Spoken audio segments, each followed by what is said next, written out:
Hi hello ನಮಸ್ತೆ welcome to motivational channel. ನಾನು ನಿಮ್ಮ ಯಶ್ವಾರ್. ಸ್ನೇಹಿತರೆ, ಎಲ್ಲರೂ ಹೇಗಿದ್ದೀರಾ? ಚೆನ್ನಾಗಿದ್ದೀರಾ ಅಂತ ಭಾವಿಸ್ತಾ ನಾನು ಕೂಡ ತುಂಬಾ ಚೆನ್ನಾಗಿದ್ದೀನಿ. ಸಾಕಷ್ಟು ರೆಮಿಡೀಸ್ಗಳನ್ನ ಹೇಳ್ತಾ ಬರ್ತಾ ಇದ್ದೀನಿ. ಅಫರ್ಮೇಷನ್ ಆಗಿರ್ಬೋದು, ಮತ್ತು ಯಾವುದೇ ಒಂದು ನಮ್ಮ ಮನೆಯಲ್ಲೇ ಇರ್ತಕ್ಕಂತಹ ಒಂದು ವಸ್ತುಗಳನ್ನ ಉಪಯೋಗಿಸ್ಕೊಂಡು ನಾವು ಒಂದು ನಮ್ಮ ವಿಶಸ್ನ ಫುಲ್ಫಿಲ್ ಮಾಡ್ಕೊಳ್ತಕ್ಕಂಥ ರೆಮಿಡೀಸ್ಗಳನ್ನ ತಿಳಿಸ್ತಾ ಬರ್ತಾ ಇದ್ದೀನಿ.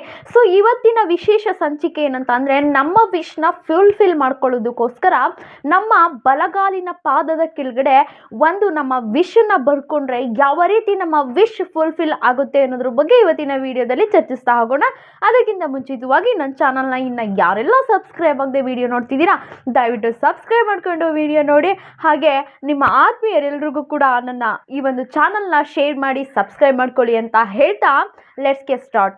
ಸ್ನೇಹಿತರೆ, ನಾನಾ ರೀತಿ ಇವತ್ತಿನ ಪ್ರಪಂಚದಲ್ಲಿ ಅವರು ಏನೋ ಒಂದು ಕಾರ್ ತಗೊಂಡ್ರು, ಮನೆ ತಗೊಂಡ್ರು, ಅಥವಾ ಒಂದೊಂದು ಬ್ರ್ಯಾಂಡೆಡ್ ವಸ್ತುಗಳನ್ನ ತಗೊಂಡು ಸೋಷಿಯಲ್ ಮೀಡಿಯಾದಲ್ಲಿ ಅಪ್ಲೋಡ್ ಮಾಡಿದ್ರು. ಸೊ ಇಂತಹವುಗಳನ್ನೆಲ್ಲ ಸೋಷಿಯಲ್ ಮೀಡಿಯಾ ತುಂಬ ಫಾಸ್ಟ್ ಇರೋದ್ರಿಂದ ನಮ್ಮ ಮಿಡಲ್ ಕ್ಲಾಸ್ ಇರ್ತಕ್ಕಂಥವ್ರು, ಹಾಗೆ ತುಂಬ ಬಡತನದಲ್ಲಿರ್ತಕ್ಕಂಥವ್ರು ಅಂಥ ಯೋಗ ಅಂಥ ವಿಶೇಷ ನನಗೆ ಬರ್ತಾ ಇಲ್ವಲ್ಲಪ್ಪ ಅನ್ನೋದ್ರ ಬಗ್ಗೆ ತುಂಬಾ ಯೋಚನೆ ಮಾಡ್ತಾ ಇರ್ತಾರೆ. ಸೊ ನಮ್ಮಲ್ಲಿ ಇದ್ದಷ್ಟಕ್ಕೆ ನಾವು ಹೇಗೆ ಹಣವನ್ನು ಉಳಿಸ್ಕೊಂಡು ನಮ್ಮ ಲೈಫನ್ನು, ನಮ್ಮ ಆಸೆಗಳನ್ನ ಹೇಗೆ ಫುಲ್ಫಿಲ್ ಮಾಡ್ಕೊಳ್ಬೇಕು ಅನ್ನೋದ್ರ ಬಗ್ಗೆ ನಮಗೆ ಅರಿವು ತುಂಬಾ ಕಡಿಮೆ ಆಗ್ತಾ ಇದೆ. ಸೊ ವಿದ್ಯೆ ಕಲಿತಾ ಇದ್ದೀವಿ, ಪುಸ್ತಕದಲ್ಲಿರ್ತಕ್ಕಂಥದ್ದನ್ನು, ನಮ್ಮ ಜೀವನದ ಬದುಕದ ಪಾಠವನ್ನು ಮತ್ತೊಬ್ಬರಿಗೋಸ್ಕರ ನಾವು ಮುಡುಪಾಗಿಟ್ಟು, ಮತ್ತೊಬ್ಬರಿಗೆ ಒಂದು ಹೊಗಳಿಕೆಗೋಸ್ಕರ ನಮ್ಮ ಜೀವನವನ್ನು ನಾವು ಮಾಡ್ತಾ ಇದ್ದೀವಿ. ನಮಗೆ ಸ್ಯಾಟಿಸ್ಫ್ಯಾಕ್ಷನ್ ಏನಿದೆ, ನಮ್ಮ ಜೀವನ ಏನಿದೆ, ನಮ್ಮ ರೀತಿ ನೀತಿ ಏನಿದೆ ಅನ್ನೋದ್ರ ಬಗ್ಗೆ ನಮ್ಮ ಅರಿವಿಲ್ಲ. ಸೊ ಅರಿವು ತುಂಬಾ ಹೊರಟೋಗ್ಬಿಟ್ಟಿದೆ. ಅಂಥ ಅರಿವಿನ ತನವನ್ನು ನಾವು ತಂದ್ಕೊಂಡು ಒಂದೊಳ್ಳೆ ಅತ್ಯುನ್ನತವಾದಂತಹ ಬದುಕನ್ನು ನಡೆಸೋದು ತುಂಬ ಅತ್ಯುತ್ತಮ ಅಂತ ಹೇಳ್ತಾ, ನಮಗೆ ನಾನಾ ರೀತಿ ಇವಾಗ ಫಾರ್ ಎಕ್ಸಾಂಪಲ್ ಮದುವೆ ಸೆಟ್ ಆಗ್ತಾ ಇರಲ್ಲ, ಅಥವಾ ಮನೆ ತೊಗೊಳ್ಬೇಕು ಅಂತ ಅಂದ್ಕೊಂಡಿರ್ತೀವಿ, ಅಥವಾ ಕಾರ್ ತೊಗೊಳ್ಬೇಕು ಅಂದ್ಕೊಂಡಿರ್ತೀವಿ, ಅಥವಾ ನಮಗೊಂದು ಏನೋ ಒಂದು ಕೆಲಸ ಬೇಕು ಅಂತ ಅಂದ್ಕೊಂಡಿರ್ತೀವಿ.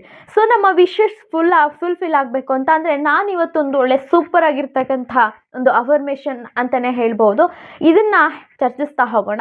ನಮ್ಮ ಬಲಗಾಲಿನ ಪಾದ ಏನಿರುತ್ತೆ, ಆ ಪಾದದ ಕೆಳಗಡೆ ಹೆಬ್ಬೆರಳಿನ ಪಕ್ಕ ಏನಿರುತ್ತೆ, ಅಲ್ಲಿ ಒನ್ ಲೈನಲ್ಲಿ ಸಾಧ್ಯವಾದಷ್ಟು ಚಿಕ್ಕದಾಗಿ ನಾವು ಒಂದು ವಿಶನ್ನ ಬರ್ಕೊಂಡ್ರೆ ಖಂಡಿತವಾಗಿಯೂ ಕೂಡ 100ಗೆ 200% ನಮ್ಮ ವಿಶು ಫುಲ್ಫಿಲ್ ಆಗುತ್ತೆ.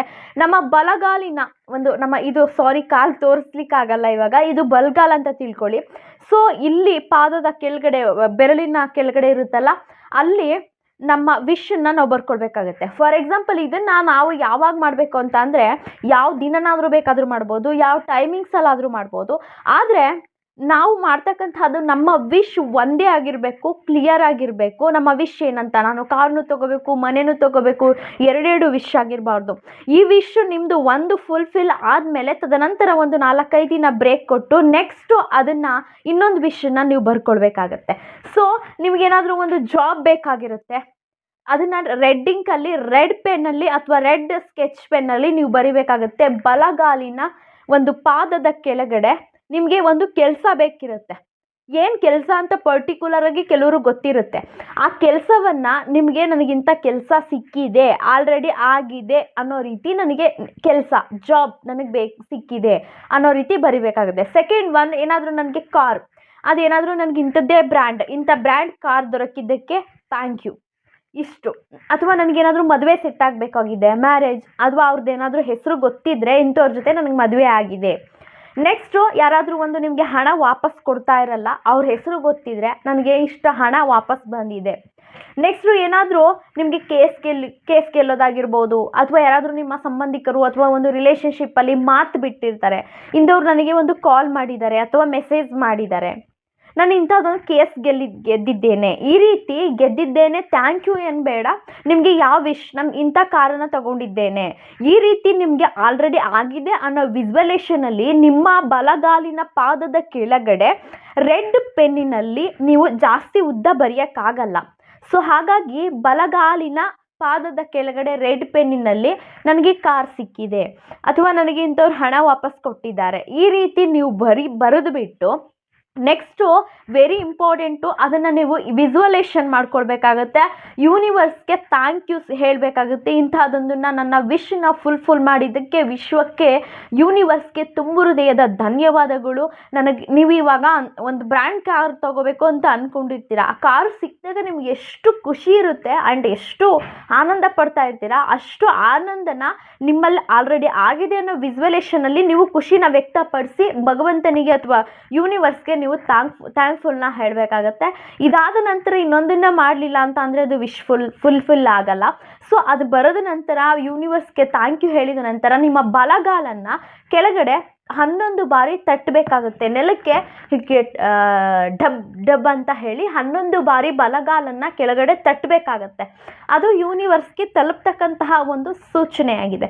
ಸೊ ನೀವಿಷ್ಟು ಮಾಡೋದ್ರಿಂದ ಇಷ್ಟೆಲ್ಲ ಸಮಸ್ಯೆಗಳನ್ನು ಒಂದೇ ಸಲ ನೀವು ಬರೀ ಕೊಡ್ದು, ಫಾರ್ ಎಕ್ಸಾಂಪಲ್ ನಾನು ಹೇಳಿದಷ್ಟೇ ಇಂತಿಂಥ ಸಮಸ್ಯೆಗಳು ಅಂತ, ನನಗಿಂಥ ಕಾರ್ ಸಿಕ್ಕಿದೆ ಅಂತ ಆ ವಿಶ್ ನಿಮಗೆ ಫುಲ್ಫಿಲ್ ಆದಮೇಲೆ ನೆಕ್ಸ್ಟು ಇನ್ನೊಂದು ನೀವು ವಿಶ್ನ ನೀವು ಬರೆದು ಮತ್ತು 11 ಬಾರಿ ಆ ರೀತಿ ನೀವು ಕಾಲನ್ನು ತಟ್ಟೋದ್ರಿಂದ, ಯಾಕಂದರೆ ಇದನ್ನು ಮಾಡೋದನ್ನು ನಂಬಿಕೆ ಇದ್ದರೆ ಮಾತ್ರ ಮಾಡಬೇಕು. ನಾನು ಹಂಗೆ ಅಂದ ತಕ್ಷಣ ಮಾಡಿಬಿಟ್ರೆ ನನ್ನ ಕಾರ್ ಬಂದುಬಿಡುತ್ತಾ, ಮೇಡಮ್ ಹೇಳಿದ್ದಾರೆ ನಾನು ಮಾಡಿಬಿಟ್ರೆ ನನ್ನ ಕಾರ್ ಬರುತ್ತೆ, ನಾನು ಏನೂ ಕೆಲಸ ಮಾಡೋದೇನು ಬೇಡ ಅಂತ ಕೂತ್ಕೊಂಡ್ರೆ ನಿಮ್ಮಂಥ ಮೂರ್ಖ ಜನರು ಮತ್ತೊಬ್ಬರಿಲ್ಲ ಅಂತಲೇ ಹೇಳ್ಬೋದು. ನಮ್ಮ ಮಾಡ್ತಕ್ಕಂಥ ಕೆಲಸ ನಾವು ಪರಿಶ್ರಮ ಪಡ್ತಾ ಇರ್ತಕ್ಕಂಥದ್ದನ್ನು ಬಿಡಬಾರ್ದು, ಪ್ರಾಮಾಣಿಕವಾಗಿ ಮಾಡ್ತಾ ಇರಬೇಕು.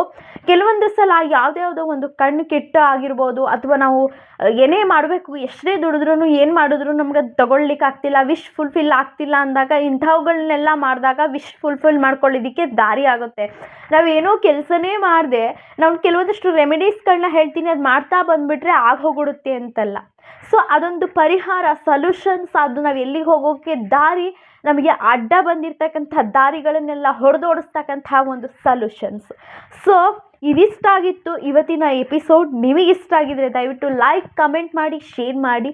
ನನಗೆ ಈ ಒಂದು ರೆಮಿಡಿನ ಮಾಡಿದ್ಮೇಲೆ ನಿಮಗೆ ರಿಸಲ್ಟ್ ಬರೋದನ್ನು ಕಮೆಂಟ್ ಮಾಡೋದನ್ನು ಮರಿಬೇಡಿ ಅಂತ ಹೇಳ್ತಾ, ನೀವು ಇದೊಂದು ವಿಷಯನ ನಾನು ಮಾಡಿಕೊಂಡ್ರೆ ನಾನು ಬದುಕಿದ್ರೆ ಸಾಕು ಅನ್ನೋದಲ್ಲ, ಮತ್ತೆಲ್ರಿಗೂ ಕೂಡ ಶೇರ್ ಮಾಡಿ ಎಲ್ರಿಗೂ ಅಂತ ಹೇಳ್ತಾ, ನಾನು ಮತ್ತೊಬ್ರಿಗೂ ಕೂಡ ಬೆಳೆಸಿದ್ರೆ ಭಗವಂತ ನಮ್ಮನ್ನು ಕೂಡ ಬ್ಲೆಸ್ ಮಾಡ್ತಾನೆ ಅನ್ನೋದು ತುಂಬ ನಂಬಿಕೆ ಆ್ಯಂಡ್ ತುಂಬ ಬಲವಾದ ನಂಬಿಕೆ ಅಂತಲೇ ಹೇಳ್ಬೋದು. ಸೊ ಈ ಎಪಿಸೋಡ್ ನಿಮಗಿಷ್ಟ ಆಗಿದೆ. ಸೊ ಇಲ್ಲಿವರೆಗೆ ನೋಡಿದಂತಹ ಪ್ರತಿಯೊಬ್ಬರಿಗೂ ಧನ್ಯವಾದವನ್ನು ಸಲ್ಲಿಸ್ತಾ ನೆಕ್ಸ್ಟ್ ಎಪಿಸೋಡಲ್ಲಿ ಬರ್ತೀನಿ. ಅಲ್ಲಿವರೆಗೂ ಶುಭ ದಿನ.